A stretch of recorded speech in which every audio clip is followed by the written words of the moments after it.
अस्सलाम वालेकुम नाज़रीन, जैज़ बाखबर के साथ वीडियो चैनल में खुश आमदीद। नाज़रीन, आज जो हम आपको जिस बारे में प्रोग्राम दिखाने जा रहे हैं वो है सब्जियों को उगाने का एक मुख्तलिफ तरीका। जी नाज़रीन, जैसे कि हम सब्जियों को उगाने का जब सोचते हैं तो हमारे दिमाग में जो है वो खेत आते हैं, ज़मीन आती है। लेकिन आज हम आपको बताएंगे कि कैसे आप ज़मीन के बगैर पानी में या मुख्तलिफ मीडिया में जो है वो सब्जियाँ उगा सकते हैं। जी हाँ नाज़रीन, तो आज हम आपको मिलवाने जा रहे हैं Pir Mehr Ali Shah Arid Agriculture University के डायरेक्टर ऑफ हाइड्रोपोनिक्स है डॉक्टर शाहिद जावेद भट्ट साहब से। वो आज आपको बताएंगे कि आप किस तरीके से पानी में और मुख्तलिफ मीडिया में ज़मीन के इस्तेमाल के बगैर जो है वो सब्जियाँ उगा सकते हैं और इसके फ़वाइद क्या हैं और इसको आप किस तरीके से अपने लिए लगा सकते हैं। तो चलिए नाज़रीन, आज आपको हम दिखाते हैं हाइड्रोपोनिक।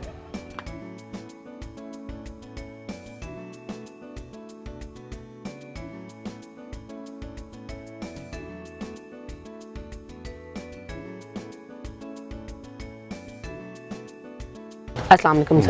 सर, सबसे पहले तो हमें आप ये बताइएगा कि हाइड्रोपोनिक्स जो है वो है क्या चीज़, मतलब आम जैसे हमारे जो भाई हैं जिन्हें नहीं पता कि हाइड्रोपोनिक्स क्या होती है उसके लिए ज़रा आप बताइएगा सर। बिस्मिल्लाहिर्रहमानिर्रहीम, थैंक यू वेरी मच। ये आपने मुझे मौका दिया और मैं किसान भाइयों के साथ इस वक्त मुखातिब हूँ। जी सर। दर हकीकत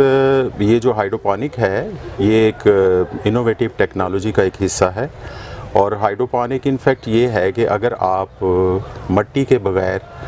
पानी पे या पानी के अलावा किसी और ग्रोइंग मीडिया के ऊपर अगर आप इसको लगाएं तो असल में ये कॉन्सेप्ट जो है ना हाइड्रोपोनिक है।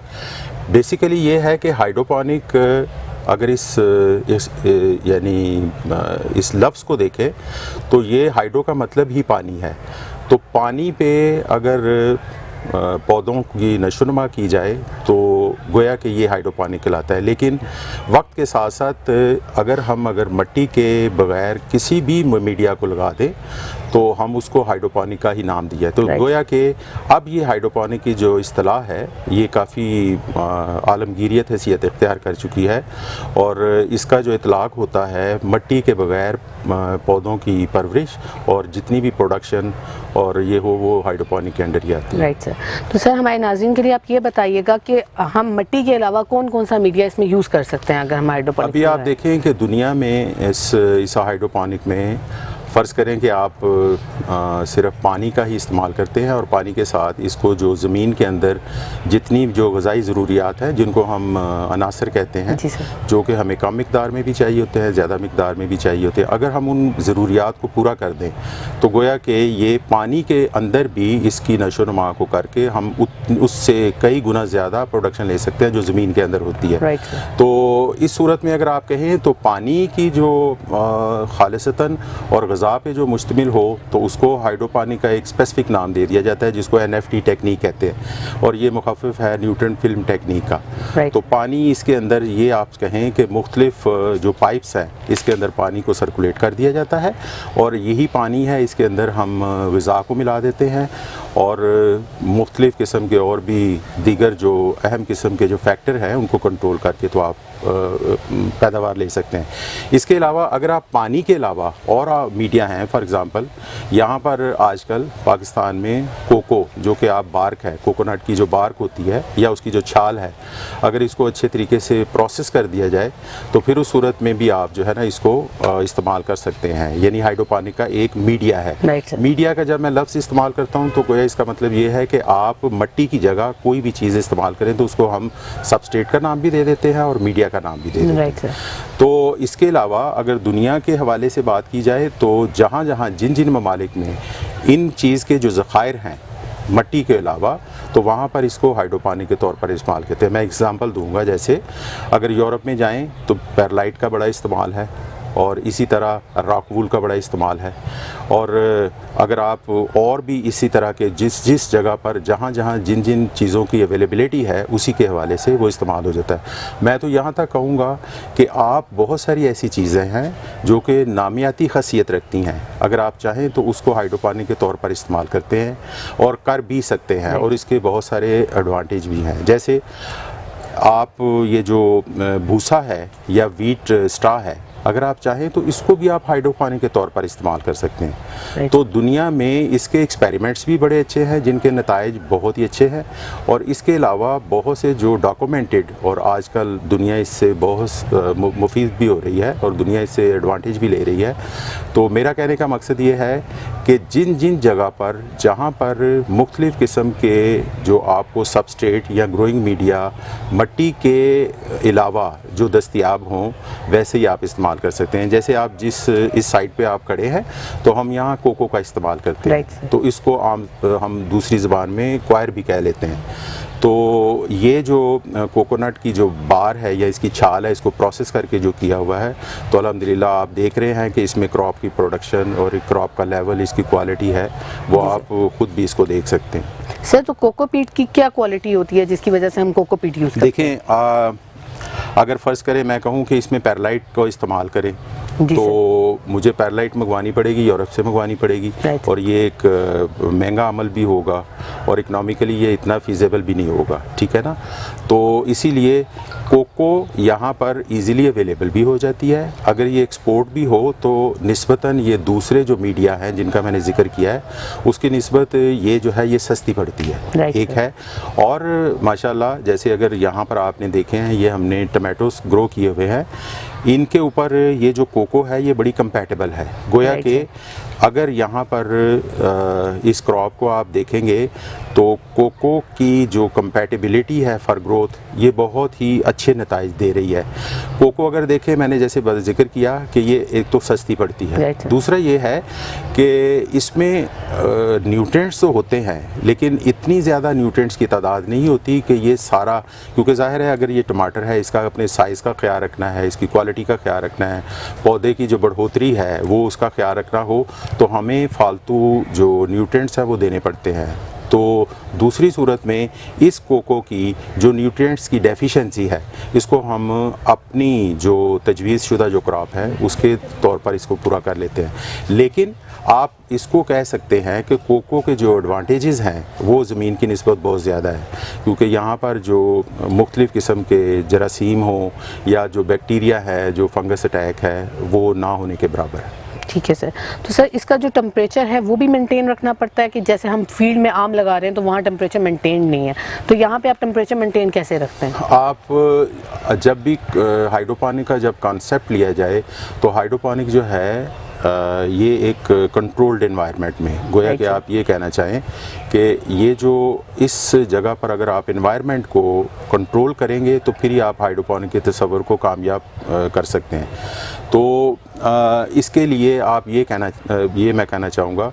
कि यहाँ पर हम स्ट्रक्चर बनाते हैं तो इस स्ट्रक्चर में बहुत सारी वैरायटीज़ हैं, इसकी रेंजेस भी बहुत ज़्यादा हैं। अगर आप इसकी कास्ट को कम लगाएंगे तो गोया के बहुत सारे फैक्टर हैं जिनको आप निस्बतन कम कंट्रोल कर सकेंगे। लेकिन अगर हम इसे बहुत अच्छी टेक्नोलॉजी पे लेकर जाएं, इसको ऑटोमेशन पर लेकर जाएं, इसके हर सिस्टम को कंट्रोल कर दें, तो फिर आप ये समझें कि इसकी हर चीज़ को हम कंट्रोल कर सकते हैं। और आजकल तो इंफॉर्मेशन टेक्नोलॉजी का दौर है और इसको आप अगर कंप्यूटर के साथ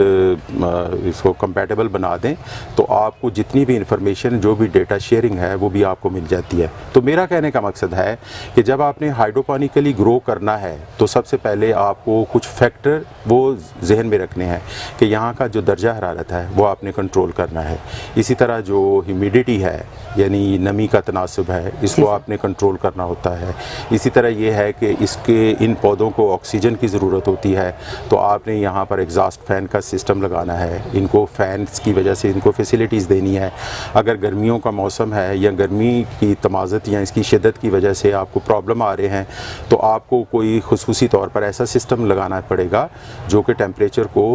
कम रखे। तो हम यहाँ पर अगर आप देखें तो यहाँ पर हमने कूलिंग पैड लगाए हुए हैं जो कि एक मखसूस तरीके की वजह से वहाँ पर पानी को फ़्लो किया जाता है और पानी के कंटिन्यूस फ़्लो की वजह से यहाँ पर दर्जा हरारत जो है ना वो कम होता है। हाँ, सर्दियों के मौसम में इसका अपना भी, बग़ैर किसी कंट्रोल के इसका अपना भी है कि ये ऑटोमेटिकली भी कंट्रोल करता है। यानी मैं कहना ये चाहूँगा कि ये जो ग्रीन हाउस जब बनाया जाता है तो बाहर की इन्वायरमेंट, बाहर के माहौल से इसका दर्जा हरारत निस्बतन ज़्यादा होता है। लेकिन बहुत सारे ऐसे ममालिक हैं और मेरा एक्सपीरियंस भी है जहाँ पर मैं यूरोप में भी और दीगर ममालिक में जहाँ मैं काम भी करके आया हुआ हूँ, वहाँ पर फिर वो इसको ऑटोमेटिकली इसको कंट्रोल किया जाता है और जहाँ माइनस का जब टेम्परेचर आए तो फिर आपको हीटिंग सिस्टम इंट्रोड्यूस करना पड़ता है। हीटिंग सिस्टम के बहुत सारे उसके टाइप्स हैं कि आप किसी भी एक को जहाँ पर आपको अवेलेबिलिटी या जो आपको इकनॉमिक रिसोर्सेज अवेलेबल है उसके मुताबिक आप यहाँ पर टेम्परेचर को कंट्रोल कर सकते हैं। तो मेरा कहने का मकसद है कि अगर आपने हाइड्रोपोनिकली यहाँ पर कोई भी फसल लगानी है तो दर्जा हरारत को कंट्रोल करना, इसी तरह ह्यूमिडिटी को कंट्रोल करना, इसी तरह इसकी जो एयर सर्कुलेशन है उसको कंट्रोल करना और फिर लाइटिंग सिस्टम को कंट्रोल करना, ये ऐसे चीदा फैक्टर हैं जिसके बगैर जो है आप हाइड्रोपोनिक को नहीं बेहतर तरीके से आप इस्तेमाल नहीं कर सकते। Right sir. तो सर इसमें सनलाइट ही इस्तेमाल हो रही है, जो सूरज की रोशनी है वही इस्तेमाल की जाती है, या उसके अलावा हम आर्टिफिशियल जो लाइट है वो भी इंट्रोड्यूस करते हैं? अल्लाह ने हमें यानी एक इतनी बड़ी ब्लेसिंग दी है और हमारा मुल्क जो है वो चारों मौसमों से आशना भी है और हमारे इस मुल्क में आप गर्मी भी मिलती है, सर्दी भी मिलती है, ख़ज़ां का मौसम भी हमें एक्सपीरियंस करना पड़ता है, उसके बाद फिर बहार भी आती है। तो गोया के जो टोटल इंसिडेंस ऑफ लाइट है हमारे मुल्क में वो बहुत ही आइडियल है और इस जगह पर अगर आप चाहें तो इसको आप सेमी जो लाइट है उसकी फैसिलिटी को आप इन्वॉल्व कर सकते हैं, जो नेचुरल लाइट है। अब ये जो नेचुरल लाइट है, इस लाइट को अगर आप महसूस करते हैं, वहाँ पर आपने जो क्रॉप लगाई है, इस क्रॉप के अंदर अगर वो लाइट कम महसूस करे तो आप इसको बढ़ा भी सकते हैं। ज़्यादा होने की सूरत में ज़ाहिर है हमें इतना प्रॉब्लम नहीं होता, लेकिन कम होने की सूरत में हम ये करते हैं कि आप आर्टिफिशियल लाइट को इस्तेमाल कर सकते हैं। आजकल जो रोशनी है वो LEDs की लाइट्स हैं जो यहाँ पर अगर आप करें तो गोया के हर प्लांट की अगर देखा जाए तो डिफरेंट रिक्वायरमेंट है लाइट्स की। कुछ पौधे जो हैं वो ज़्यादा लाइट पसंद करते हैं। अगर मैं टमाटो की बात करूं तो टमाटो जो है ये हाई टेम्परेचर भी मांगता है अच्छी ग्रोथ के लिए, और ये इनकी जो ज़ियाई तालीफ जिसे आम ज़बान में हम फ़ोटोसिंथेसिस भी कहते हैं, ये फ़ोटोसिंथेसिस के हवाले से इसकी लाइट और टेम्परेचर की requirement comparatively rest of the crop ये ज़्यादा है। तो गोया कि अगर आप लाइट अगर नेचुरल लाइट आपको है और आपने इस स्ट्रक्चर के ऊपर वो मटेरियल इस्तेमाल किया है जिसमें आपको लाइट की फैसिलिटी है तो वो आप इस्तेमाल कर सकते हैं, और अगर उस लाइट में कमी ज़्यादा हो तो फिर आप मसनूई लाइट जो है ना वो इस्तेमाल कर सकते हैं। Right sir. तो सर इसके अलावा जो इसमें कीड़ों का अटैक है, जो इंसेक्ट अटैक है, वो ज़्यादा है, या जैसे हमारी जो फील्ड में क्रॉप लगी होती हैं उसमें कीड़ों का अटैक ज़्यादा होता है, तो इसमें कीड़ों के अटैक का क्या सिस्टम है? देखें, हाइड्रोपोनिक को अगर आप इसका जो एक मेजर फीचर देखें ना तो ये फीचर है कि जब आप किसी भी एनवायरनमेंट को, किसी माहौल को अगर आप कंट्रोल करते हैं, अगर ये आपके ज़ब्त में आ जाता है तो गोया कि दूसरे लफ्ज़ों में फिर इसमें जो अटैक्स हैं, बीमारियों के जो हमले हैं या फिर हशरात हैं, कीड़े इंसेक्ट हैं, इनका जो अटैक होता है वो बहुत ही कम ना होने के बराबर रह जाता है। अगर आप ऐसा ग्रीन हाउस लगाएं जिसमें इन तमाम आइडियलिटीज़ को इन व्यू रखें तो उस सूरत में यहाँ पर कोई ऐसा क्वेश्चन नहीं होता कि आपको किसी बीमारी का सामना करना पड़े या कीड़ों का सामना करना पड़े। कि मेरे ख्याल के मुताबिक हाइड्रोपोनिक में जो है ना वो आप कह लें कि इंसेक्ट का या डिजीज़ का इतना मसला नहीं होता। तो ये आप दूसरे लफ्ज़ों में ये कह सकते हैं कि हाइड्रोपोनिक का एक एडवांटेज ये भी है कि बाहर के माहौल में, जिसे आउटसाइड एनवायरनमेंट कहते हैं, वहाँ पर अगर मिट्टी में लगे जो पौधे होते हैं जिसे आपने प्रोडक्शन के तौर पर इस्तेमाल करना हो, वहाँ पर ये मसाइल बहुत ज़्यादा आते हैं और बेचारा फार्मर जो है वो थक जाता है, मुख्तलिफ़ किस्म की अद्वियात इस्तेमाल करता है। एक तो उसको पैसे भी बड़े लगते हैं और दूसरा उसको जो रिक्वायर्ड क्रॉप है, जितना उसका लेवल उसको चाहिए वो भी उसको नहीं मिलता। तो हाइड्रोपोनिक का ये एडवांटेज बनता है और ये हम इससे बहुत ही अच्छा एडवांटेज ले रहे हैं कि आप जो है ना वो मुख्तलिफ़ किस्म के जो प्रॉब्लम्स है, इंसेक्ट पेस्ट और डिफरेंट और भी पैथोजेंस हैं, इससे हम कंट्रोल इसे आसानी से कर सकते हैं। सर तो इसमें जो हम आपाशी करते हैं उसका क्या सिस्टम होता है, मतलब जो इरिगेशन है वो किस तरीके से की जाती है हाइड्रोपोनिक? अभी जो हाइड्रोपोनिक में देखें आप, एक जैसे आपने अशरात की बात की और मुख्तलिफ बीमारियों का जिक्र किया, इसी तरह इसके फीचर्स में, इसकी खूबियों में एक खूबी ये भी है कि ये पानी बहुत कम इस्तेमाल करता है। हाइड्रोपोनिक में आपने पानी जो है, क्योंकि हमारे मुल्क में पानी की कमी भी है और आहिस्ता आहिस्ता पानी का जो इशू है वो बढ़ता भी जा रहा है, तो मेरा ख़्याल है कि ज़रूरत इस अमर की है कि इस टेक्नोलॉजी को इंट्रोड्यूस करवाया जाए और हमारे जो किसान भाई हैं इसकी तरफ राग़िब भी हों और इसको ये समझते हुए कि ये अब हमारी ज़िम्मेदारी बनती है इस मुल्क में कि इस टेक्नोलॉजी को इस्तेमाल किया जाए और हमारी कंट्रीब्यूशन हो कि जो पानी जिसका इतना ज़्यादा बहरान आता जा रहा है उसमें हमारी भी कंट्रीब्यूशन हो। तो ये टेक्नोलॉजी जैसे आपने बात की, तो मेरा ख्याल है कि यहाँ पर एक तो पानी आपको कम मिलता है और पानी जो क्रॉप्स हैं ये भी कम लगाते हैं। देखें, मैं कहता हूँ अगर आपने फील्ड में फ्लड इरिगेशन करनी हो तो वहाँ पर पानी का ज़िया यानी उसका नुकसान बहुत ज़्यादा है। यहाँ पर तो अगर आप उसकी निस्बत में 10 टाइम 20 टाइम या मैक्सिमम 30 टाइम भी अगर आप यानी मैं कहता उसकी निस्बत मैं कह रहा हूँ, अगर 10, 20 या 30% बस जो टोटल इसकी जो रिक्वायरमेंट बनती है, अगर आप इसकी ज़रूरत को पूरा कर लें तो यहाँ पर जो क्रॉप्स का लेवल है ये बहुत मैनी टाइम्स जो है ना वो आप इंक्रीज़ कर सकते हैं। तो पानी की रिक्वायरमेंट भी कम है और दूसरा ये है कि इसके जो ज़राए हैं वो अब आप पे मुनासिर हैं। हमारे यहाँ पर जो हाइड्रोपोनिक का सिस्टम है, इसको हम जब बारिश का पानी आता है तो इस बारिश के पानी को हम प्रिजर्व करते हैं, इसको हम रेजरवायर की शक्ल में रखते हैं। हमने बड़े ही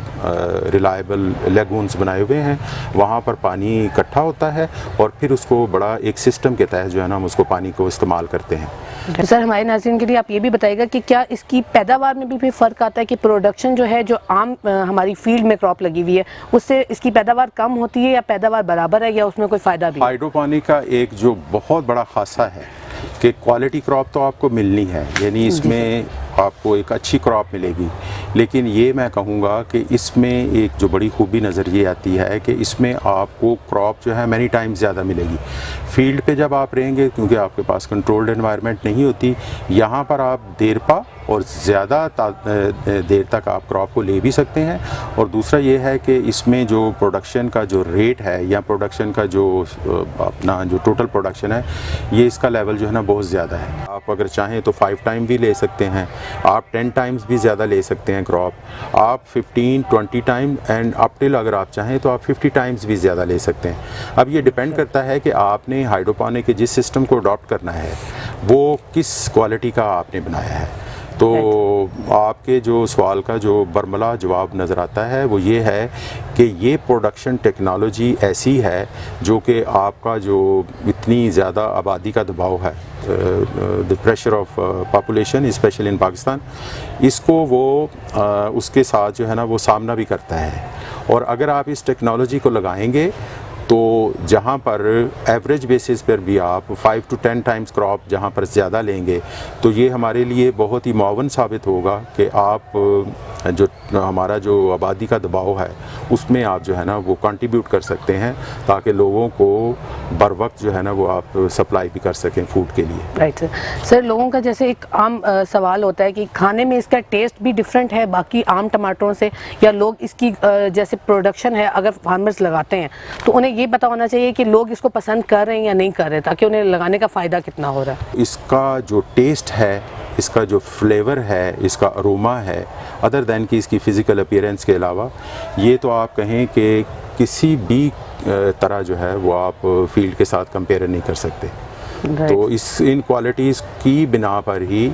ये जो इसको अगर मार्केट इसकी प्राइस होगी और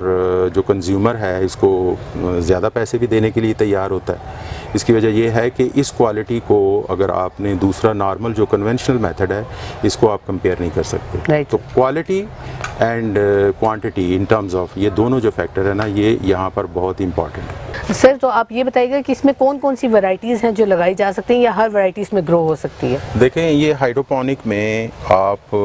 बहुत सारी ऐसी वैरायटीज़ हैं जिनको आप कंसिडर कर सकते हैं, लेकिन मेनली ये होता है कि इसको अगर आप आसानी के तौर पर 3 ग्रुप्स में बदल दें। जो टमाटो अगर छोटा हो उसको हम चेरी टमाटो कह लें,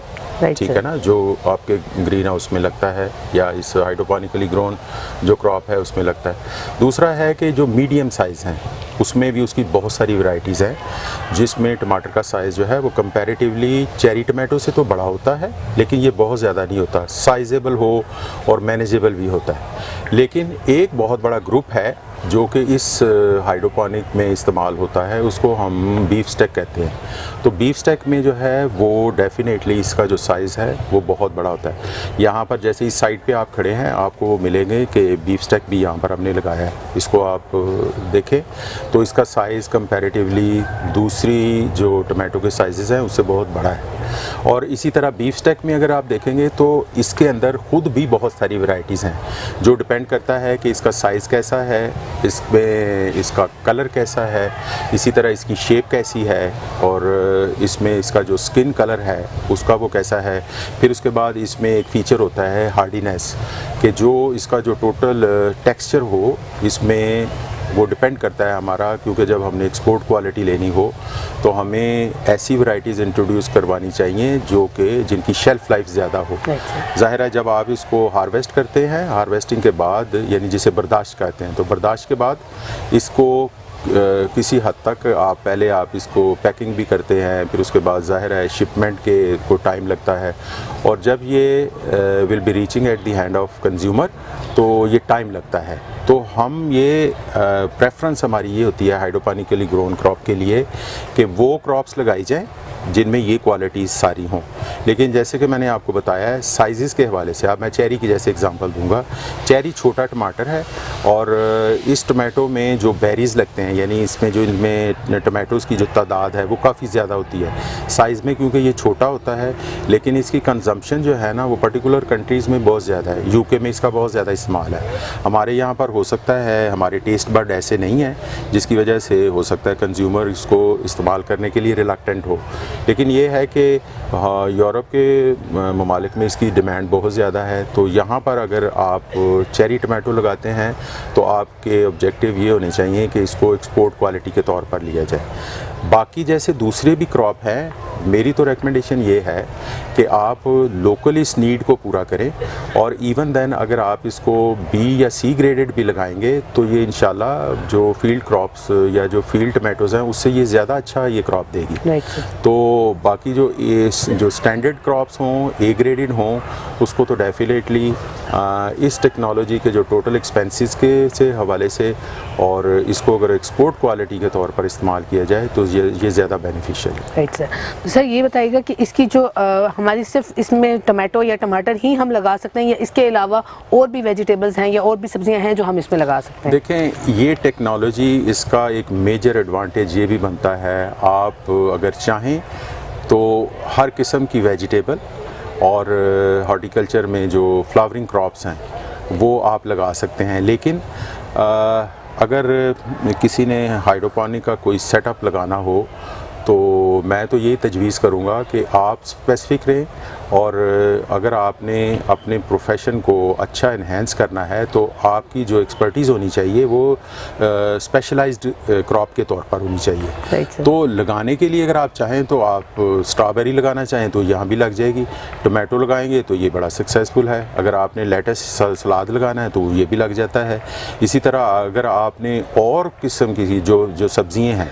और आप लगाना चाहें तो इसमें कोई मज़ायका नहीं है। तो आप हर किस्म की सब्ज़ी को और जो फूलों की जो अक़साम हैं उनको आप लगा सकते हैं। रोज़ेज़ आप लगा सकते हैं, कार्नेशन को लगा सकते हैं, आप क्राइज़ैंथेमम को आप लगा सकते हैं। तो क्रॉप के हवाले से आप हर किस्म की सब्ज़ी को या फिर फूलों की अफजाइश के लिए आप इसको हाइड्रोपोनिक को ले सकते हैं। लेकिन फिर मैं इसको बावर करवाऊंगा कि ज़्यादा यही होना चाहिए कि आप एक या दो जो स्पेशलाइज्ड आपकी जो क्रॉप्स हैं उसके ऊपर आपकी एक्सपर्टीज़ हो, ताकि आपको A to Z इसके बारे में सारा कुछ पता हो। आपको ये इल्म हो कि इसके प्रॉब्लम्स क्या हैं, इसके एडवांटेजेस क्या हैं, और आगे इसी तरह जब आप with the passage of time आपको एक्सपीरियंस हो जाएगा तो फिर उस सूरत में आपकी ये जो टोटल प्रोडक्शन का लेवल है फॉर स्पेसिफिक क्रॉप वो ज़्यादा होगा। लेकिन अल-मुख्तसर मैं ये कहूँगा कि आप इसमें क्रॉप की रिस्ट्रिक्शन नहीं आती, बहुत सारी वेजिटेबल और बहुत सारे जो फूलों की इकसाम है लगा सकते हैं। सर उम्मीद है कि हमारे नाज़रीन को आज जो उनके बेसिक सवाल हैं उनके जवाब मिल गए होंगे। इंशाल्लाह वक्फन हम आपको दोबारा तंग करेंगे, जो और सवालात होंगे उसके मुताबिक हम एक पूरी आपसे डिटेल इसके बारे में पूछेंगे इंशाल्लाह जी। इंशाल्लाह सर आपके कीमती वक्त का बहुत शुक्रिया जी। तो नाज़रीन ये था हमारा आज का प्रोग्राम। उम्मीद है कि आप लोगों को पसंद आया होगा और बहुत सारी इन्फॉर्मेशन आपकी जो है वो मुतल्लिक होगी और आपको पता चलेगा कि किस तरीके से आप इन चीज़ों को ज़राअत को अपने शोबे में इस्तेमाल कर सकते हैं। जी तो नाज़रीन, आज के इस सवालात से रिलेटेड या फिर ज़राअत से रिलेटेड आपका कोई भी सवाल हो तो आप हमारी हेल्पलाइन नंबर पर कॉल कर सकते हैं 030303000000 पर। इसके अलावा आप हमारा यूट्यूब चैनल ज़रूर सब्सक्राइब करिए ताकि आइंदा आने वाली ज़राअत से रिलेटेड नई टेक्नोलॉजी या आपके जो सवालात हैं उन्हीं के मुनस्सर हम जो है नई वीडियोज़ बनाएँ, ताकि आप वो जो नई वीडियोज़ हैं पहले से पहले देख सकें। ठीक है नाज़रीन, इंशाल्लाह मिलते हैं अनकरीब अगले प्रोग्राम पे। तब तक अपना ख्याल रखिएगा। अल्लाह हाफ़िज़।